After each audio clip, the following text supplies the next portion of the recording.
Hey guys, what's going on? So this is another episode of The Walking Dead Snack Bites, and today we're going to talk about um, since The Walking Dead is coming back in 6 days, there's a theory circulating on the internet that it's just driving me nuts. I think it's like particularly dumb.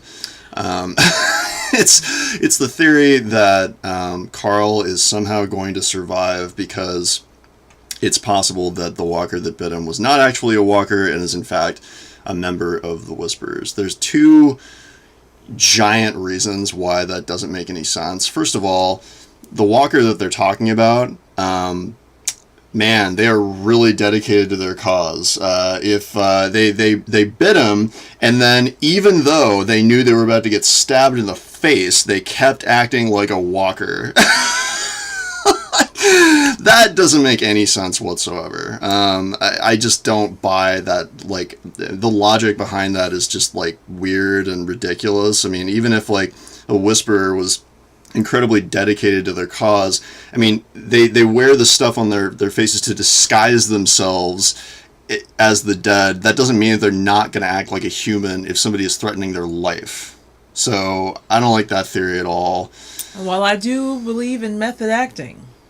Yeah. I don't think that's the case here. And, I mean, listen, guys, I know what Kirkman said, and He's just messing with us.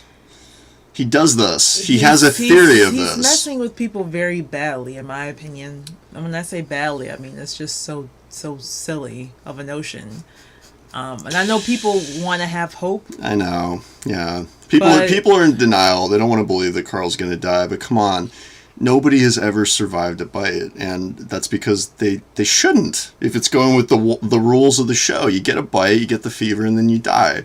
That's just the way that it is. Well, although there could be some people who are immune, possibly, and I say that because there was a study, people who are descendants of the Black Plague, are immune to HIV/AIDS.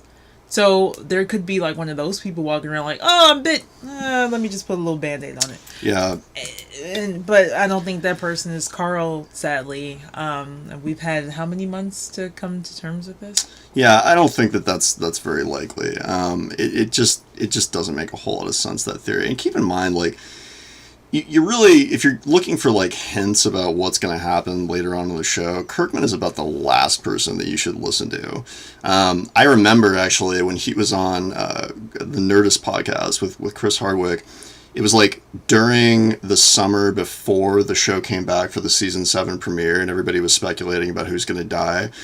And I mean, it was just like a constant mess with you festival, that interview. I mean, like, and then, you know, like, Chris Hardwick obviously kept, like, trying to figure out creative ways of getting it out of him. And, like, at one point, Kirkman even was like, don't worry, you won't even miss Carl. That's just what he does. I mean, he likes to throw stuff into the ring because it's funny to him. You should not take any of that stuff seriously. He does that a lot at Comic-Con panels as well. And you can tell in his tone that he's clearly not being serious. He's being facetious with it. And maybe that wasn't so easy, you know, to decipher and like reading text about what he said. So, I wouldn't put a lot of stock in that. If you know, for people Carl fans who have hope, don't put your hope in Kirkman's hands right now. I mean, I think you need to get ready to lose Carl because that's going to end in a gotcha. That's going to be the most likely scenario. I mean, look, I'm upset too. I love Carl, and I'm bummed out that he's probably going to die too. But like, that's just the way that it is, and. Oh, he's gonna die. Yeah, he's gonna die. I didn't need any spoilers to tell me that. He's for sure gonna have to die. I haven't read the spoilers, even though now I'm tempted.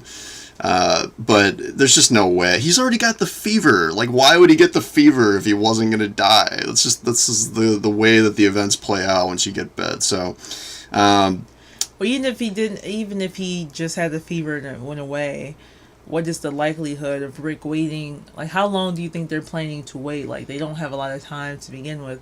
How long are they going to wait to see if the fever breaks or not? You know? No, none of those things are going to happen. And plus, like, even the trailer for, the season 8B premiere, like even I mean, it basically tells us in the trailer that he's gonna die. Like there's like a voiceover of him saying like, "Mom said that I was gonna survive this world, but you will instead," or something like that. I mean, they're basically telling us he's gonna die. I'm pretty sure.